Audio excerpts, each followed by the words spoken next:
Welcome back, everybody. It's that moment, that matchup we have been hyped and ready to get into. The match of the week, WEAK, as Burning Core is going to be taking on Sengoku Gaming in a match to avoid the bottom of the bin, the wooden spoon, as we like to call it in Australia. That's what's on the line, and I have to admit, you know what? This game, I think, has potential to go one of two ways. Are we going to be getting that clown fiesta, for lack of better words, midnight, or is it going to be one of those games where we go 45, 50 minutes and nothing is happening?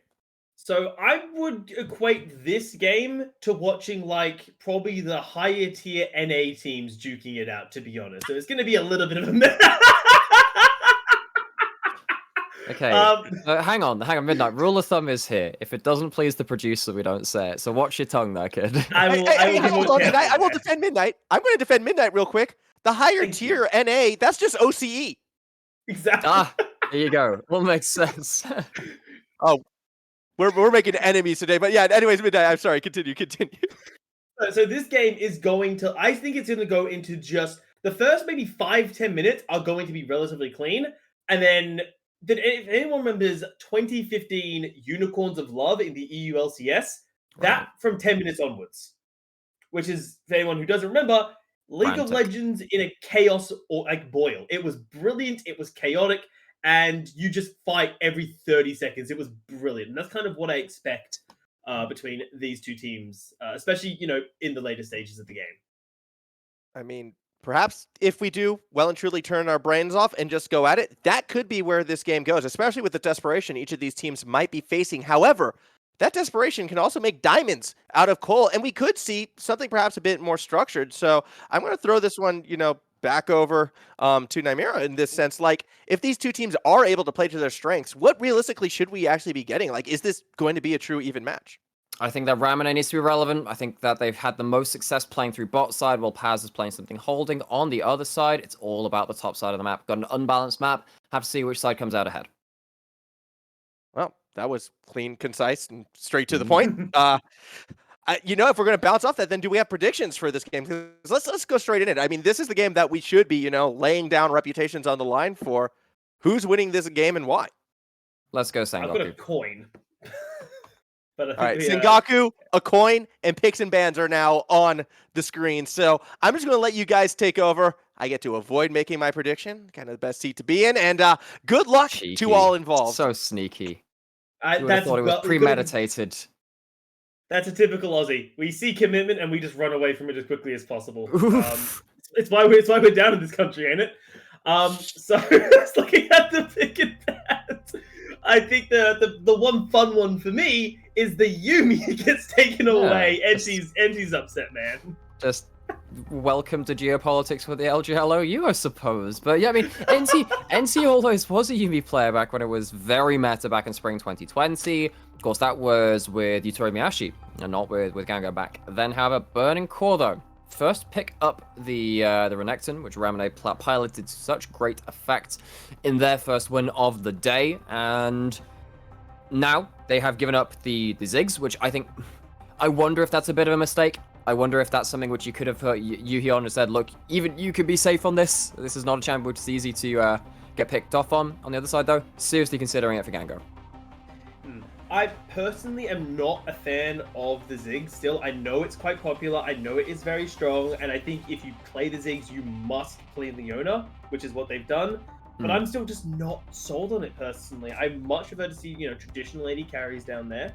And if you are really wanting the Ziggs, I don't see why you can't just throw it in the middle lane still. So, we'll have to see what Gango can do on that champion as once grabs themselves the Diana, surprise, surprise, and Gary, there's no way this gets locked in blind, right? Well, there's a chance, right? Because if you look at, there is a chance you lock it in at some point, because it's really good into the Ziggs. Because as you were saying, it just, you can chuck that mid, it is a flex pick. And you know that with the Leona, that's a very valid matchup in that bot side for the 2v2. If you lock in something like a Yone, it means that it's not going mid. At that point, it's like, yeah, okay, that has to be bot lane. If you have something to answer the Ziggs on the bot side of the map, that's a draft win in my eyes. So now we have AP jungle, AD top, with the, of course, Diana Renekton combo is somewhat of a high burst combo. It's not quite your Renekton Talias, your Renekton Elises, Renekton Nidalees of the last year or two, but it's still something to play that you do have the option to play around topside with. Yeah. And I suppose we'll find out also how, because I'd love for once in Ray Farkey to just go back, because I remember in the first couple of weeks, well, first week or two, I was all for the Ray Farkey once combo just dominating. We saw in the one game Burning Core have under their belt, it was on the back of Ray Farkey in once. So I want to see that coming out again. And I'm kind of hope for like, obviously not Twisted Fate, but Garyaru coming topside. I think just really commit to topside, because we saw what happens if your opponents are able to abuse your weaker bottom lane after what DFM pulled off. Well, from what Sengoku is showing, they're wondering if this Renekton's going to go mid, actually, which is obviously an option. I talked about it a bit in the pre-game of DFM's game versus Burning Core. Ray Farkey in Spring was put on Renekton duty a little bit alongside the Gragas, and he didn't look massively comfortable. And while Renekton is a very strong laning pick, Ray Farkey never really managed to take off in the way that he did do on stuff like the Jace, on stuff like the Camille. So Sengoku just saying, alright, if you want to play the Renekton, that's fine by us. We just don't want you to flex that down to mid and have something which Ray Farkey has typically popped off on. And you can see that in the double bans, right? The Jace, which we know he plays, the Camille, which I don't recall seeing, but it wouldn't surprise me. But the Darius being left up, for me, is a question mark until you look at Paz as the Gnar. You're like, how confident would you be as Ray Farkey? Oh, that'd be fun. We have a Kha'Zix. Oh, what? Ooh, Crash! This is gonna be good. It is, and you know what? I am immediately going to go check out their historical stats and see the last time that they played that, because Crash always was the battle ward player. He was the player which would walk into the enemy jungle back in Season 7 and make you regret being there and regret beating him. On the duelist against Diana, Diana wants to be power farming, does not want to duel pre-6, and even post-6, Kha'Zix has a way of just removing junglers from the map. I like this pickup, have to see how it works out though, because Crash and his laners have not been very coordinated this split. Well, this maybe could be a new sign for Sengoku, and even if the game does devolve into the style that I want it to be, Kha'Zix fits right at home in this sort of chaos style of constantly fighting, because, you know, you have a fight, you have a skirmish, you back away, and the Kha'Zix just waiting in the bush. You know, the second you get too close to it, snap down, take a bite out of them. Oh my word. It has been a while since Crash has picked up that. Last time we played it was in 2018. That was I see. A little while ago. It would have been when they were on M17, which was, I believe that was in, I'm trying to remember if it was the LMS at that point or whether it went on to become the PCS. I think that was later on. So this was while Crash was kind of moved on from the LCK and then moved into a couple other regions at that point. It's been a while though. Fits their identity to a T though. Very interesting coming out there. And while we do have that, we've got last few lock-ins here, and I don't think it's anything too surprising, right? Garyaru on the rise, surprise, surprise, that one. Proud getting the Alistar, I'm quite excited to see. I talked earlier about how I really want to see Proud being allowed to make plays, not just in the bottom lane, but I would love to see Proud grab some early Moby boots on the cow and just go mid lane, find Ramune on this Orianna, and help Garyaru in the mid lane. I would love to see something like that. No, that's absolutely an option, of course. One of the things that we have talked about quite a lot in this split has been, yes, you can leave your AD carries alone. That actually puts the spotlight onto the supports, because while a lot of the time you don't really notice supports unless they're doing well, if they aren't doing something while their AD carry has given them a chance to roam, to reset, to do something interesting on the map, that feels like an opportunity wasted. Now, Proud, NC, they've both shown that they have been top tier supports within this region over the last year and a half of the iteration of the LJL, the new era of it. Can they do it in this game? They certainly need to start crawling just inch by inch out of the pits that they've got themselves into. Yeah, and this game in particular is that first step. Remember that both these teams are sitting on the lower end of the table.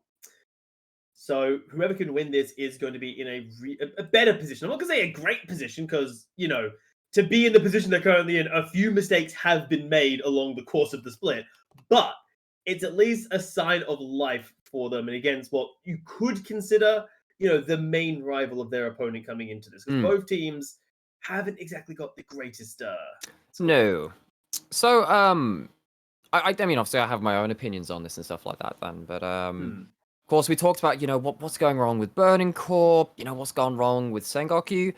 Do you think there's been any one area yourself from the games that you've covered that you'd really kind of point the finger towards and go like, yeah, that's the problem? I mean, from Burning Core, you've obviously mentioned Yuhi. On the other side, Yeah. Sengoku, you got any wisdom to share with me on them? It feels like Sengoku, and this is going to be the weirdest criticism I think I've ever had to put I together. want to hear It it. feels like Sengoku feels like the team you run into in Flex Queue, like the Right. 5-man in Flex. Like they can communicate with each other. They're not hot. Like they can play their champions. They pick the champions and they relatively work well together. But for the most part, it feels like 5 individual people. It doesn't feel like a team that you're versing. Ah. And against coordinated teams that we've seen, that's a serious problem. They'll tear you apart and leave you scattered all over the place. So that's what happens when I'm playing Flex Queue and suddenly there are 4 people in my lane and everyone else is just reset. So I just die. I'm like, oh guys, no one told me this would happen. It makes a lot of sense now. It's becoming clear to me. But that's how it comes across to me. Is again, I don't look at this team and say, oh, you've got a really clear weakness here, or this player is never performing, or they're Right. doing silly things consistently. I feel like it's just they're not a team. They're not working together as a 5-man stack, and that's what's against strong teams like, for example, Axis, which has been coin flippy, I admit, but has been working as a great 5-man. You're just not able to go toe for toe against them. Yeah. Of course, there have been questions for me, particularly about Ramune and him having those awful Silas games where he was getting ganged up on, partly due to his own fault, partly due to that of his team for not really being communicative. Paz, similarly, has been struggling. That last game that we saw them playing, Paz had some pretty duff moments during that, even during the win. So top side of the map from Sengoku looking to stabilize in this one. I believe that even Crash was down in one of our lower tiers for the tier list. So it is kind of like the bot lane doing okay, but not doing anything special, and the top side really struggling. With this game, though, with everything left that they have on the line, Sengoku picked up a win earlier. They could have their first 2-0 week in such a long time. Burning Core looking to reverse their fortunes too. This could be the start, as we've said again, of that climb out of the trench, out of the ditch, try and get themselves out of the dirt. And I feel like, despite what I've said about Burning Core's weakness in bottom lane, I feel like our man on the screen right now, Crash, he is the driving force for Sengoku to have that 2-0 week if it is to come to pass. Like, Kha'Zix, we've all versed the 13-0 Kha'Zix who pops up in your lane for half a second and nukes your health bar. We've all seen it happen. Yeah, and circa 2013. So I'm feeling confident that Crash will be able to find a couple openings, whether it will be a gank on Rayfaki or maybe a cheeky visit down bottom lane, followed up with NC. Talking about cheeky bottom lanes. Oh, come on. Yuhi has already burnt the cleanse. I'm not going to lie. I'm a little bit tired of seeing Yuhi caught out at level 1 and beyond that point. I believe it was versus V3 where you just walked into Xana's Blades versus Reiner over and over. And it cost his lane, it cost Proud so much. You're down a cleanse now. You're down a HP trade too. And bot lane of Gango and NT from Sengoku, we'd known them to be dominant in their heyday, and not even so long ago even. Looking to see if they come out again in this game, they've been given an opening pretty much for free. Yeah, and I do love, if you notice, NT did burn the Ignite, hence the immediate cleanse from Yuhi. And I love that because now there is no cleanse to escape the level 2 and gauges from a Leona. Like, that is actually really clever. You're literally waiting for Proud to stand on top of you and cancel it with a headbutt. That's all you've got. And that is not a very consistent way to do things. And if you're doing that, if you're trying to stack together, well Ziggs loves that. He hits you both with his AoE abilities, and then suddenly that's not a way you win a trade either. It removes your options yet again from this lane. So moving away from the bot lane then, I want to have a quick chat about this mid lane, because every mid laner has played Orianna at some point, particularly in the pro level. Orianna used to be the litmus test of how good a mid laner you were. Ryze is another one of those champions, though, and actually in the very first games, which, in fact, actually the very first game that we cast here on this channel was an Axis game versus DFM, and Gadiadu was the one player in the league playing Ryze, and this was a time where Hoglet was not the player, which we knew of, and Gadiadu and crew were struggling. They went 0-6 in those first couple of weeks, but we always credited Gadiadu. I was like, hey, this guy's Ryze is really good. Glad to see it back. Didn't work out so much in that last game. Gadiadu has been playing the champion for quite some time, even out of meta. And it's good to see him bringing it back at a very important time for Burning Core. Yeah, and especially look at the matchup you've got. What does Orianna do? She farms for the most part. You don't typically ever see a solo kill, especially at the higher levels for an Oriana. No, And that kind of got left in 2016, yeah. Yes, I can think of the past, unfortunately. And then Rise, I'd argue, is similar in that ballpark. As are they prepping for a dive onto Paz? This would really start turning the screws in. Rayfaki has a charged Rage Bar. This could be, you're very right, this could be a dive. Oh, but Crash is nearby. This could either go really well or really badly. Crash, I don't feel like he knows, and he could get ambushed with Gary Ori coming up. Party from mid. This is a disaster. Oh, Gary Ori just flashes. Yeah, over Crashes needs to run for it, immediately jumps. Will flash as well once, hunts down Crash under the turret now. Rayfaki has the minion wave in position, but I think he's going to get pushed back. I don't think the dive's going to work. Just the reaction speed from Crash allows him to get the leap out of the first burst. It is going to be a survival from Sengoku at the cost of the wave from, well, the teleport from Ramune. Does get the wave shoved into the enemy tower. So actually, Burning Core have the right instincts going towards that play, but the execution far better from the top side of the map from Sengoku. At least there's a Raptor Steel tacked onto there for once. It's a micro advantage from what could have been a monumental play. Yeah, I do. Oh, good. Second bottom lane's a bit interesting. Engage onto Proud. I'm not so sure I like that one. And he will be forced to back away. But looking at that top half of the map there, the fact that we're seeing Burning Core, set up for those kind of dives is a beautiful sign of life, especially after the game we just witnessed from them. Any team could look at the game and just be utterly demoralized, say, we're just whatever. And instead, they're coming into this game, not even 5 minutes on the clock, and saying, we're going to dive top lane. We've got a plan. Let's go for it. And I have to say, I'm in a very historical mood today because, I've been thinking about the LJL OU and how far we've come with it. And one thing that we ended up talking about a lot during summer of 2020, actually, this is something that we saw a bit there, was, and even a little bit into spring 2022, was how sometimes you can just end up just coin flipping a play and you can just end up executing better, sometimes off of your own play, sometimes off your own mistakes. And DFM had a play like this against Axis back in summer 2020, I believe, where they just won a 2v2 top because a couple of skill shots missed. And sometimes those plays just go towards you. But it's very much in the same way. There's that time-honored phrase of, turns out the harder I work, the luckier I get. There's still something in terms of getting the odds in your favor. I'm not sure if you're a D&D player yourself, but I've definitely been a min-maxer in the past where I've been there like, you know what? These numbers are damn well going to work for me. I'm going to make sure that luck is on my side. That's something which you have to talk about in these games too, because of course Burning Core sadly rolled low on that play topside, but at least they're putting themselves in the position where it can go very well. I mean, I can't talk about D&D. Inspiration, where you can basically re-roll a screw up. I rolled a natural one, killed one of the most important NPCs in the city we were in, and forgot I had inspiration to save him. So this is why you got to have that halfling look. One of the better racial bonuses in the game. So my experience of D&D is often just accidentally murdering the wrong person at the wrong time. It was like you spawned in that other game. It's just like, I fired out the ult. Someone died. Lovely. Incredible. Works out quite well for them.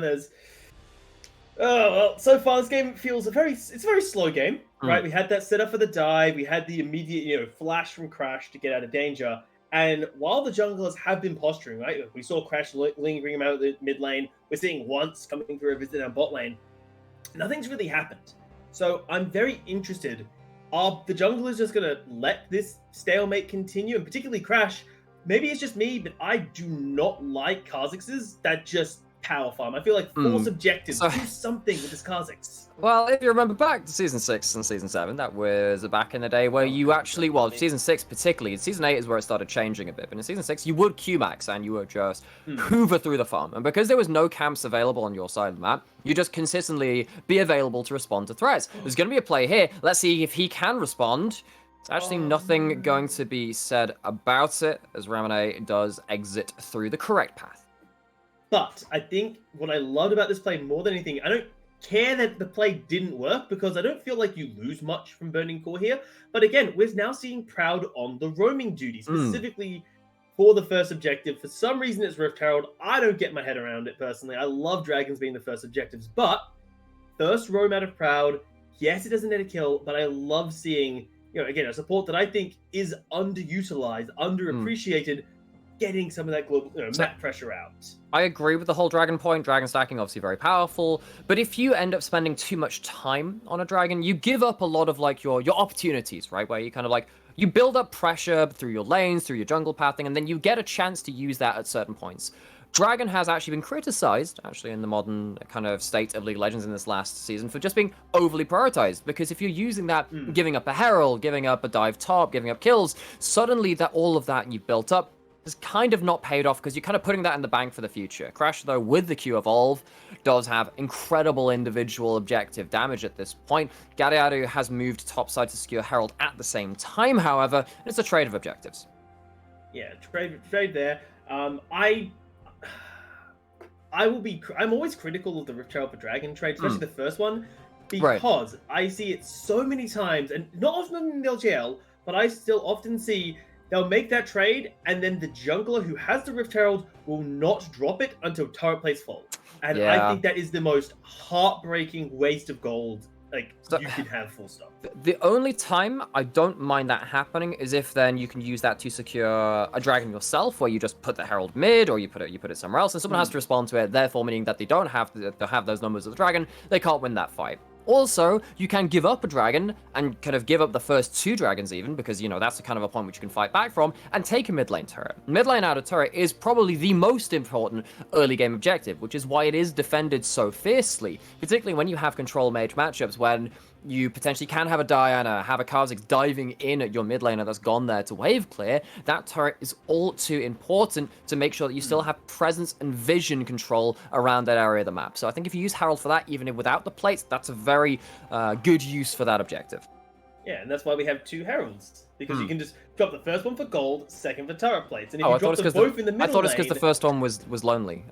Okay, cool. Oh, is that? Oh, I thought it was because you can drop 2 social in the middle reasons, lane you know. It's a difficult life to go through alone. Sometimes you need a friend. Or Shelly. Do you guys in EU call it Shelly and Shirley? You see, I myself am an Atlas fan. I too watch the LCK broadcast, and so it is Shelly and Shirley to us. Okay, so I was just because I remember some things don't translate too well. Like we call Baron Bazza sometimes. Bazza. Sure, wow, I've never heard that one before. You guys do up there? Where did that one come from? Just is it named after someone of importance, or? No, it's just Baron. You're that close to Baron. You're on like first name speaking terms. Fantastic. Yeah, it's it's classic Australia, finding a way to simplify it. And we were talking about it before, and we already see it. Rift Herald dropped in the middle lane, a 2-for-1 special, gold and pressure in the mid. So and Dragon, actually. Gold only goes to once though. Garrier wasn't close enough to the tower and didn't land a hit onto it. There's a lot of gold onto the Diana. However, as a team, Burning Core have often continually played around once, played around him on carries. And no, it's not the Graves, it's not the Kindred, a lot of the carry junglers, which he was known for in the past, and the Lee Sin, of course, too. Diana is a different flavor of that, particularly because you are such a team-fighting menace, less of the duelist, which once has preferred to be. Still, getting up towards an early 2 items on the Diana can give you a threat onto what is largely a very squishy team from Sengoku to try and come away with a win. Got to play top finally! Yeah, we're seeing the Realm Walk coming up. Paz is forced to run away now. He does have access to Mega Gnar, but needs to decide which way you're going to run. It looks like he's trying to run fast. Garyaru does get the Gnar, but still is engaged on there, trying to run for it. Slice comes through, the stun comes through, and the Gnar falls for first blood at 12.5 minutes. Nah, can't pull off the Houdini this time. No escape from the roaming gank squad of Burning Core. So, Kiltare Farki assists across the board too. What is this going to cost on the other side of things? Actually, not that much. Ziggs doesn't have the wave at tower either. Ziggs, one of the best demolitionists in the game, but so is Diana. That passive cycling through the attack speed after you keep casting your spells too, with no one to contest. You can see it's immediately 3 plates stripped off of that structure, and it looks like Sengoku are not actually being able to push this bot lane tower to the same degree that they would like. No, and that's because Yuhi and Proud are both down here, and it's really difficult to dive this composition because you have to get past Chains of Corruption, Flash Cleanse, and Alice's Unbreakable Will. You don't have, look at the items you're bringing to the table.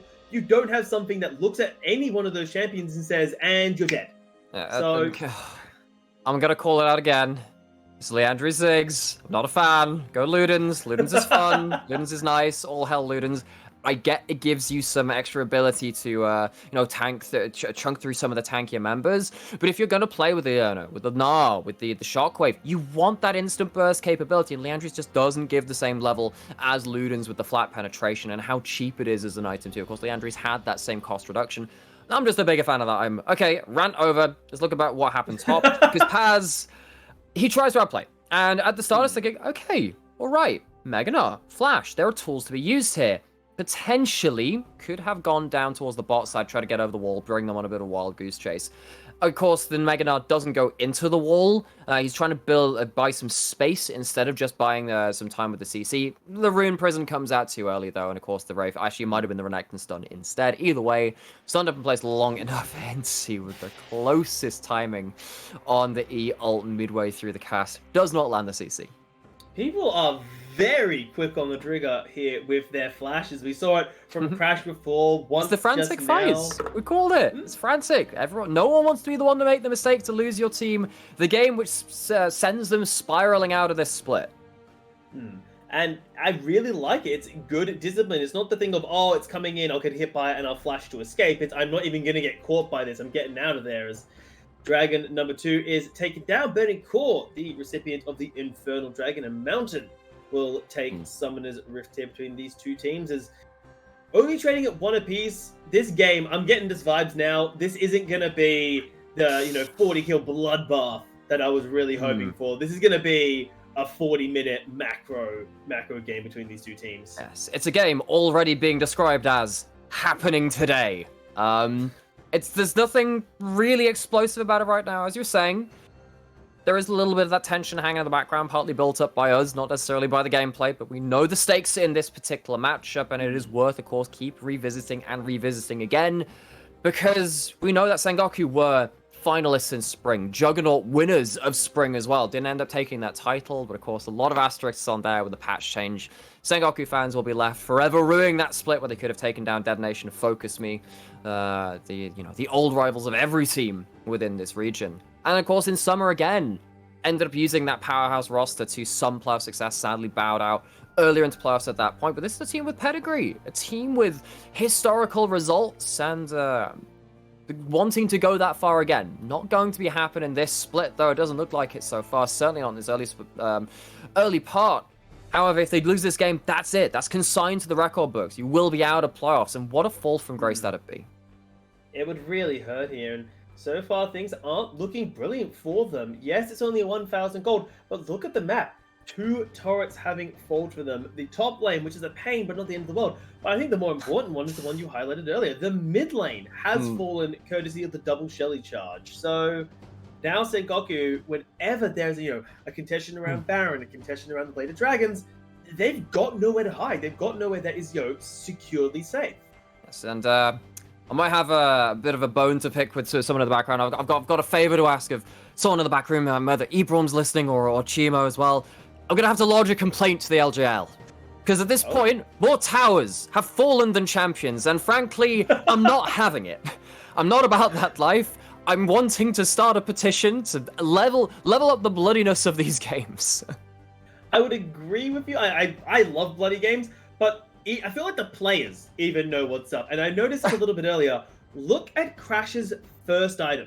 Umbral Glaive Rush. Yes, we saw this from Broxer on CLG actually last night. We talked about that then, because Sam and I were sat there on the couch just being like, gives you lethality, gives you the ability to play the game less about the team fights, where of course Kha'Zix does struggle as a champion, and start wrangling control over the vision control. And look at this top side. Loads of wards drop down from the Sengoku crew. If you can stop creating fog of war areas on the map, Kha'Zix might be able to find that angle to get in and assassinate.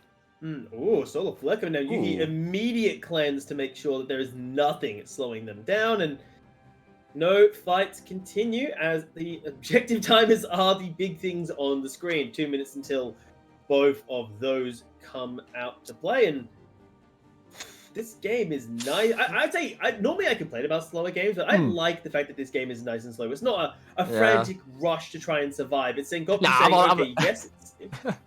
I'm on the other side of this midnight, so I'm going to ask you a bit of a fastball question. When it comes to your lengthy pauses, to your boring games, of course, we've become accustomed to the LCK podcast, playing Hangman with chat, showing chat your socks you're wearing as well. That happened on one of the bootleg broadcasts. Do you have any particular favorite moments or like techniques you yourself use when the game gets a bit slower like this? You got any favorite ways to interact with the game?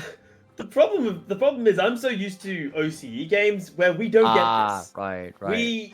I can only recall maybe a handful of OCE games, Paz, that's unfortunate, that go this slowly, and that's typically because one of the teams is like someone's alt-tabbing to play Minecraft every so often. Or in my case, Pokemon Unite, which I'll have you know, I hit Veteran on yesterday, so I'll be leaving League of Legends for the better MOBA, one where I can actually do well in.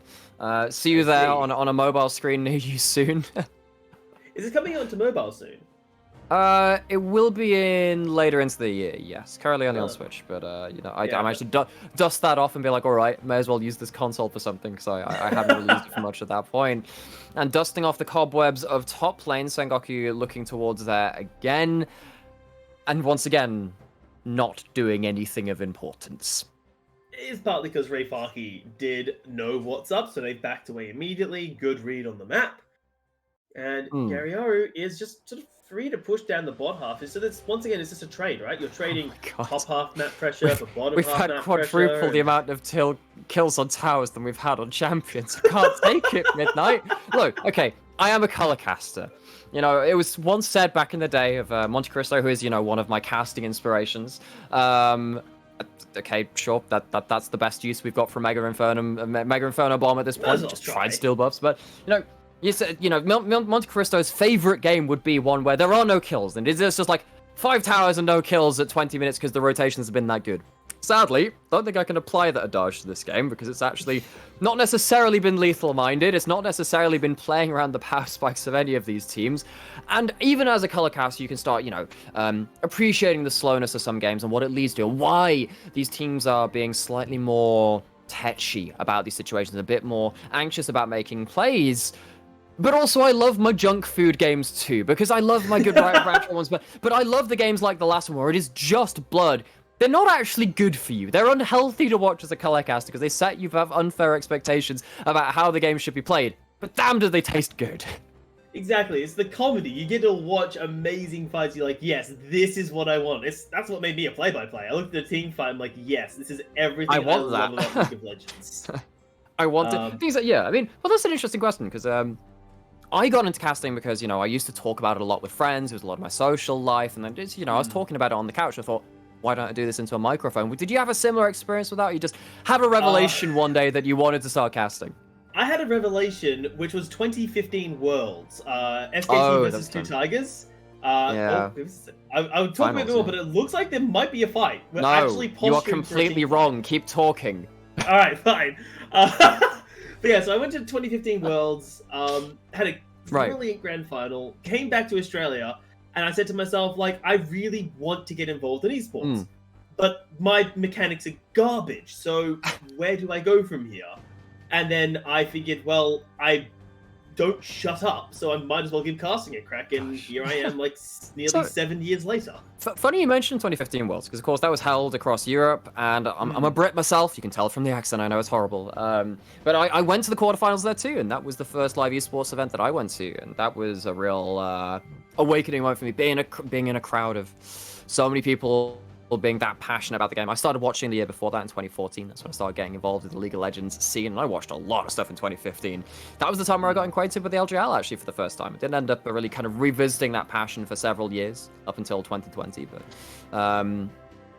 once again, I was thinking, maybe there'll be a fight. No, we don't get those here. It's literally just, it is the Black Panther. We don't do that here. We don't do that here.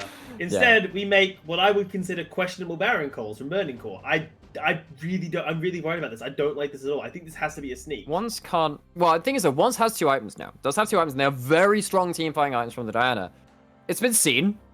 They're still doing it. I mean, crashes, sure. You can't do this no crashes here. Surely not.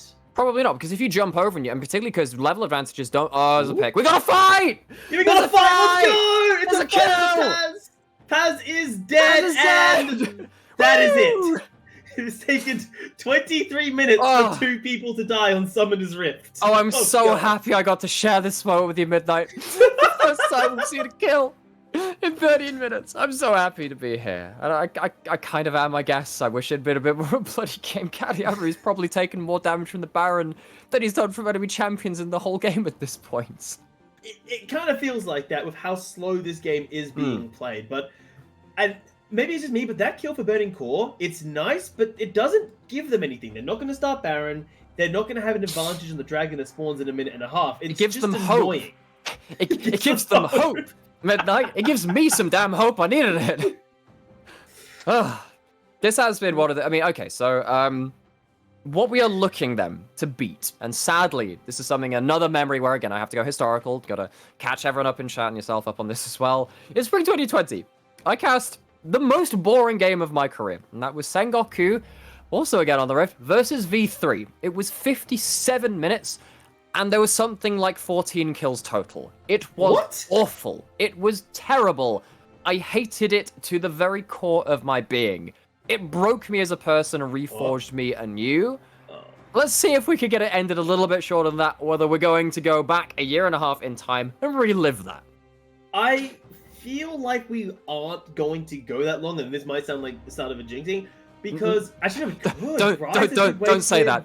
Don't give me hope. Wave clear. There is some great wave clear from both these teams, Nightmare. There's every chance we go to the late game, assuming no one gets caught in Garyaru. Could have been the victim, but good pathing gets them out alive. I just want people to die.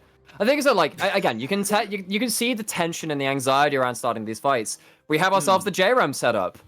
Wow, that's a proto belt forward. That's incredible. It does get rid of the shield at that point for the Edge of Night. Sure, okay, that's something.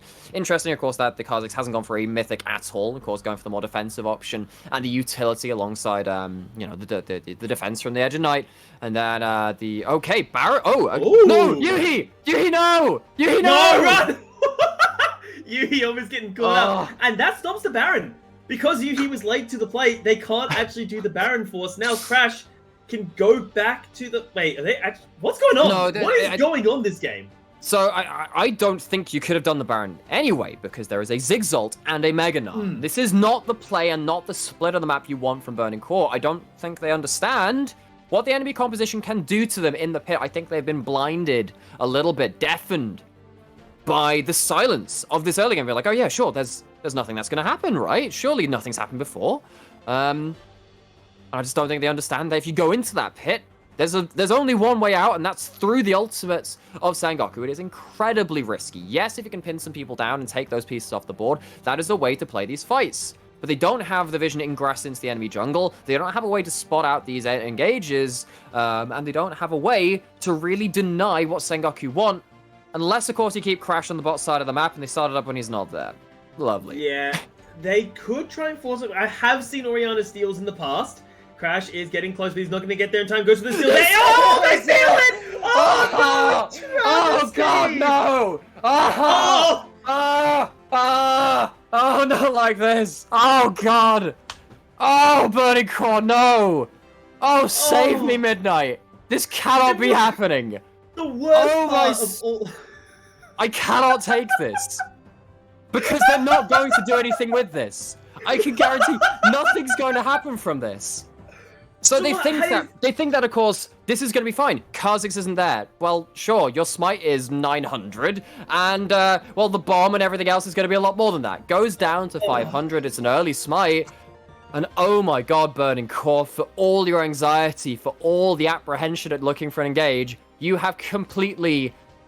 Okay, no, I can't say that. You've completely messed it up. No, this is a complete disaster here for Burning Core. Losing the objective. The idea of starting it, I don't think inherently is too bad of an idea. You know Crash was on the bottom side. They don't have smite. You should be able to take it. Like, even if you're that sold on not committing to a team fight. That's like, it's one of the reasons why Misfortune was so strong around Baron fights, even earlier into the split, and particularly into, you know, earlier splits too. Because you can never stop them from damaging you when you're on pit. You can never stop them from damaging that DPS. It's why you can't hold the Baron at like 3,000 HP. We're gonna get a TP. Finally getting a fight. No, you did not do that. Crash The rest of Sengoku flee, and 30 Core's jungler Oh, throws God! the engage. But they could Oh, be I something can't more. take this! Sengoku are coming in for a flash. So no champions end up falling, but there are still kills. They have killed me, Midnight. I have died. You are now casting with the metaphorical spirit of Nymera, who's had it up to here with this game. Tell me, who is more tilted? Once or me? Midnight, once or me? I think you at this point, this game. Oh, because God. one has to keep playing is like Shockwave comes. What is going God, no. on? Oh, this is Virgin. I mean, okay, I'll let you know what my first regions I ever cast were, because I cast the LJL, some of my first ever cast, and I cast some University League of Legends too. But I believe something which you might have cast for too. Have you ever done any casts for the Valence League? Because the Valence League are a great opportunity for people looking to get into casting, and it's often about amateur teams and teams that are below Diamond. Now, I have cast people missing Luxult's unrooted targets, but oh my god, this is driving me up the wall with the level of play. We saw a missed Iron Roll, a missed Shockwave, after a Baron throw, and completely flubbed engages. This is an ult which is leading to nothing on the bot side too. I'm seriously starting to lose it at this point. This is... I normally say, oh, they're throwing the kitchen sink at it. It's frantic. They're throwing everything at the dartboard and it's hitting someone else in the face. What this is the accumulation of the past nearly 25 minutes of no fighting. The pressure is actually getting to them. And that's what's happening right now. They're panicking. It's moments of, oh god, we need to be doing this. Oh god, I need to do that. Oh, I see it's something. But you've spent the last 30 minutes basically not playing League of Legends, that your fingers are cold. That's what's been going on here, is my best guess. Because I can't justify this any other way. No, I'm running it. Can we have DFM back, Iron please? I want DFM back, thank you. I'd like for them to play a third game today. I'm not sure I want any more of this. This is, like I said, I've had my casting icons come out of the Korean region. I'm a big Monty Dar fan, perhaps Smithy, Atlas in more recent years, LS and Valdez.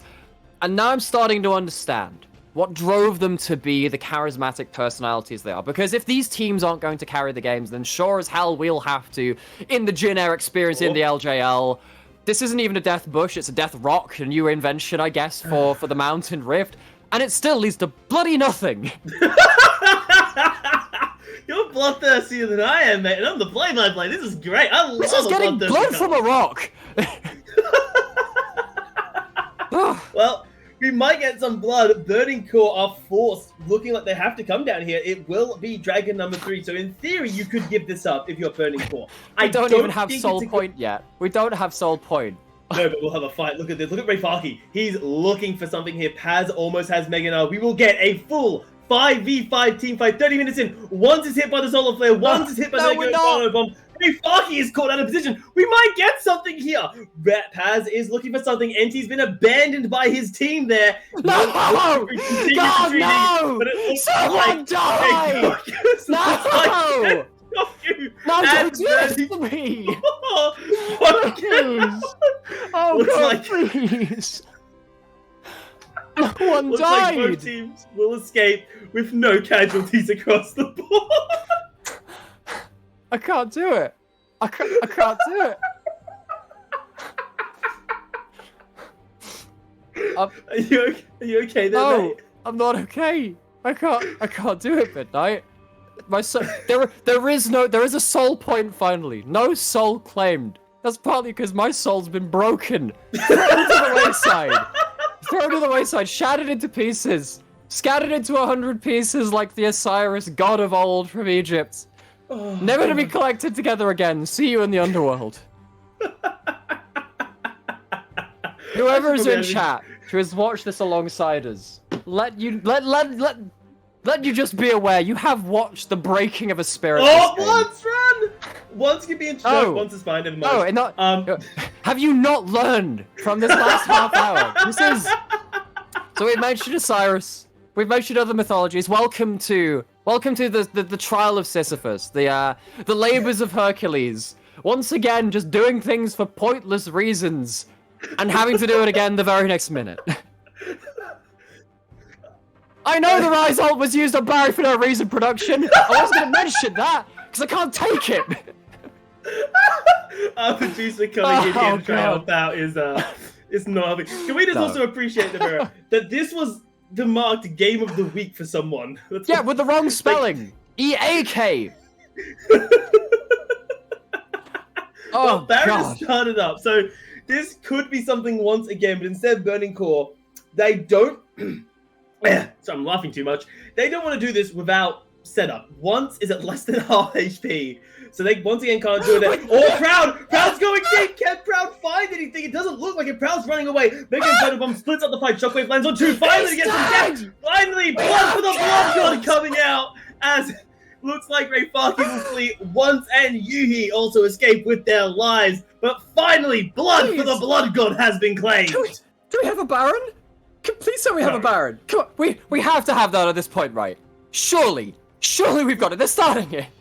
They're starting Baron, but they've got to be careful. Rayfaki's still around, and Once still has Smite. If they group up too tightly, this Diana could tear them apart. And look at that, with the poke coming into Yuhi, I'm not so sure this is the call, Burning Core. You need to be so careful. Ramune coming in from the sideline. Oh, but Crash has been nuked. Ramune going in once, trying to get access to the backline. Will find Gango, and Gango will fall. Rayfaki now continuing the fight, keeping it alive. Paz, though, is bloody tanky and ain't going to go down without a fight. Flashes to safety. Crash forced to flee. Ramune has a couple more hits left in him. Will secure their next kill of the fight, but they got to back away because Once is still hungry for blood. Midnight.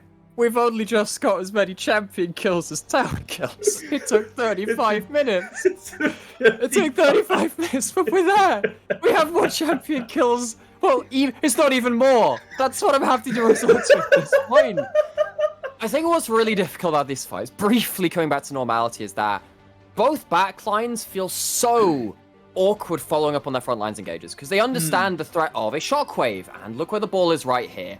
You see that Once, Gariaru, and Yuhi feel really bad at walking up. That's why they're not following Proud. At least the Ziggs can do something, but Ziggs still has to get through the Alistar, which is the strongest of the tank liners at this point. It still is enough at this point to get themselves some kills, but it's by no means over. We're back to the status quo. We're back to the grind. The boulder of Sisyphus returns to the bottom of the hill yet again. It's so heartbreaking, that particular engage, because I like Proud as a support. I think he's really, really strong. He gets a great setup for a fight, and then he's realized he's got TSM on his team and they're not following up. It's like, well, what do you do at this point as the Alistar? I'm going to take a next shot, but like, what do you do then as Proud? You've done your best to set it up. You're waiting for your team to follow up, and they're just not willing to commit to it because they're so nervous. If you lose the fight, it's a travesty, and you can't lose a fight if you don't take it. I should have really started playing Hangman at this point, because we would have had a time to really get through all of this. I'm aware we've got a Mountain Dragon in 10 seconds, and I have to do my due diligence at least to be like, all right, we could have a fight, I guess. This time's going to be Burning Core starting up the Dragon. They're trying to deny Soul themselves. Let's see if an engage can actually come through this time.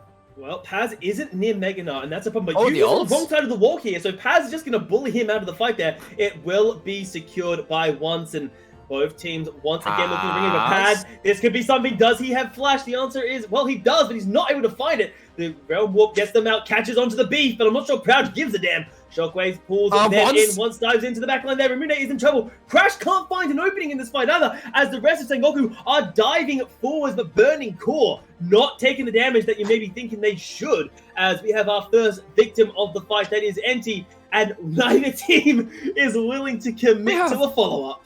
We have no soul still. We have 6. This is frankly absurd.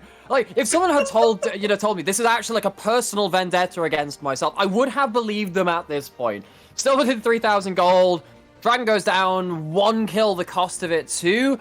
We could have a follow-on from this because, I mean, of course, there's... okay, no, we don't. Okay, what am I talking about? No, you can't, because... What am I talking about, Midnight? Of course we don't have a fight. Nothing's happening here.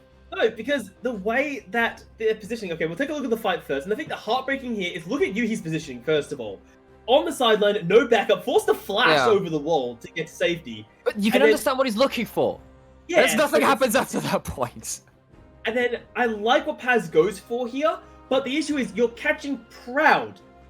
Proud is an Alistar, then once gets free access to the backline there, and that's a disaster. And of course, this is, well, I mean, it's not even like your early game Alistair with only the level 1 ult. It's the level 2 ult too at this point, which is a significant amount of damage reduction. This is, I don't know what else to say at this point. I've been through, I'm going through the stages of grief at this point. You know, I've gone with bargaining. Comedy, I guess, is a new stage of that too, and I've kind of come to acceptance that this is my lot in life at this point. Yeah, but it could be worse. You could be at 38 minutes without a mythic like Crash, who I cannot come up with why you go for a Cherilda's They're all good items. Grudge. They're good individual items. I get it. But, like, it's not the best individual dueling power, but Cerilda's very strong. I mean, it's the same reason why Azrael wasn't building Mythics earlier in the season, right? Because sometimes there are just better items for the job. It's a little weird seeing it because everyone else has got one. And of course, Mythics were meant to be the keystones, those linchpins around champion builds. Just not been the case for a couple of champions. Yeah. It also just, I think it takes away, because of course remember that the Mythic, every Mythic grants a little bit of something. For example, the Leandri's Anguish grants, I believe, just cooldown reduction because if you build more items. So, I would love to, even if it's something like an Eclipse. Yeah, yes, it may not be the best item, but the bonuses that the Eclipse grants you for each legendary item is super nice. The difficulty with Kha'Zix is that you love Prowler's Claw. Prowler's Claw was the be-all and end-all of Kha'Zix, and then I got just gutted, right? There's a reason why none of your poke AD carries go for it anymore. Of course, Varus gone back to the Duskblade. And while Duskblade is good for the damage, Kha'Zix has always had issues in team fights, always been a champion which has struggled, realistically, to try and put down efficient damage in a grouped up setting. And because you know that this game, when it reaches mid-game, isn't going to be about the 1v1s, it is going to be about how much utility you can bring with your Evolved W, with the wards you can clear with the Umbral Glaive, you can understand exactly why they've gone for this build. Although, I guess the Cerildas, when you've already got the slow from the W, is a little bit suspect. At least the Qs and the % armor penetration is very valuable to the team. Yeah, I'm just not a fan of the Grudge on a Kha'Zix. I'm not a fan of this game, Midnight, but guess what? I'm here too. I don't have a choice about it. You're gonna have to put up with an item build. Yep, fair enough. As the JRAM continues here, neither team has, because you know what? Screw it. I'm doing Hangman, so that's what. You're setting up a Hangman game, okay? Well, I'll. Okay. While Hangman is being set up, chat. I think let's just. Dragon in 1 minute. You have 1 minute for Hangman because this is right. It's 6 letters. Give me your first guess. E. No, there's no E. Good job. You've yeah. Okay, cool. What's your next one? Failed the first hurdle. Yeah. Let's go with the L for the LJL. L. No. You failed that too. Fantastic. Still not doing as bad as Burning Tor or Sengoku. That's good. No, there's no A either. No. Even production's getting it wrong at this point. Wow, no one can save this game, it seems. Anyone else got any other right things? Oh, yes, second letter is O. Yeah. Oh my god, there's a fight! There's a fight! My Hangman! Empty does start the fight on the back end of the fight, but will there be more of it? Gango and Ramune are left untouched. Shockwave not really landing on anyone from what I saw as Ray Falky tries to buy room. Paz is holding the front line best they can, but Ray Falky is tearing him apart. Guardian Angel does proc, finally getting some kills. Crash in the back line, can kill once. Not able to get the kill in there. Crash, run for the hills, buddy. You gotta get out of there. As Burning Core have to take that one, they do get to safety. And finally, a team fight was had, and Sengoku are the ones coming out on top. They rudely interrupted my Hangman. I am so insulted at this point. We finally have a soul. Somehow this is not the end of the game. This is going to be a big swing in power. Of course, we already saw how hard it was to kill off individuals leading up to this fight. And Yuhi gets caught first, and that's a really big factor of this fight. But after that, well, at least we could go back to Hangman, maybe? We've got a second letter on O. We've got some letters put in. Would you like to finish? Alright, Twitch chat. Let's let Twitch chat have a couple letters in there. Alright, Twitch chat. The first one I see, I'll call out. If Twitch chat wants to play around as well, we can have a look at it. This is what we missed for this, by the way. Yuhi just gets caught. That's a really good combo from NT. G. No, there's no G. So you failed that too. We've got most of the Hangman thing drawn at this point, just as Yuhi is hung, drawn, and quartered. Crash misses an ultimate, by the way, only hits onto Proud. Anyone else got another letter? There's a B. No, there's no B. There's a little hair drawn in the noose now. Anyone else? Anyone got one? Oh, we'll go back to you guys. I mean, Ebrom, you got a letter for us? And no, there's no N either. So we literally have one letter on the border. This is literally going about as well as the game right now. There are 26 letters. Come on, 20. There are letters. I can't. How many letters are in the alphabet, Nightmare? Are you okay? Look, this game has done damage to more than just my spirit. It's done it to my intellect as well. Hey, with the Welsh alphabet, you have like a double F and a double D as well, and Y is a vowel. Yeah, you do, because a double F is the. It's like a the sound. We have a functional alphabet for a reason. Well, maybe we could have done more with it. There's a result. They're going for it. What? Why is Yui there? Why are you there, Yui? Why are you there?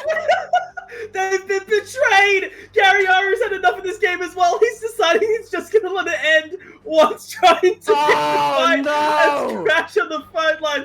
NT bought a lot of time. The rest of the team is Sengoku wailing away on the burning core support as Gary Aru is sus as hell right now. Oh, God. That was the worst Rizal I've seen in so long. Oh, that was painful to watch. Are we finally going to have our shackles and chain? Is this the end of the game? That was the Hobbit. That was the Hobbit LJL edition. What we just witnessed.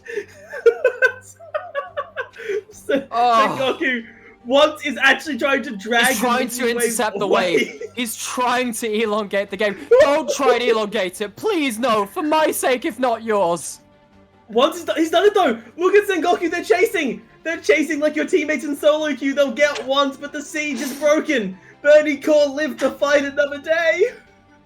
There's still 30 seconds of Baron. It's still good. It's still good. They can do it, right? Right? Surely, please. Oh, they've still got the Mountain Soul. They have a Baron. They've got a Ziggs. Surely they can do this. I mean, with the Ziggs, you'd like to think so, but I don't know, man. I'm not feeling it. I'm really not feeling it now. Yuhi, though, if he gets hit by any poke, it's just not good. Well, he's had to go back to base already. It's gonna fall. What the hell? Gango, that hits like a damn truck. As Ray Farky dies.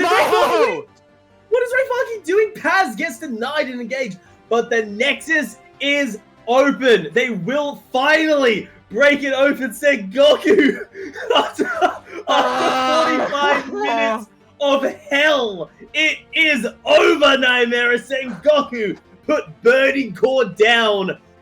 Finally! And at about the same time as it would take to read The Hobbit and then go through the Lord of the Rings trilogy as well. It's over. It's finally over. And we get to depart from Middle-earth or Summoner's Rift, wherever the hell that was. And I'm going to ask production if we could go quickly over to the caster cams and show you the result of the Hangman. Because, well, I'll let you see what the word is first and foremost, right in the center of the camera. It's copium. It was copium all along, and we didn't even get that. We have a head and half of a figure in that. And with that, send us to break. Get me off of this stream right now.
So hold our heads up high and beat the drums to what we love.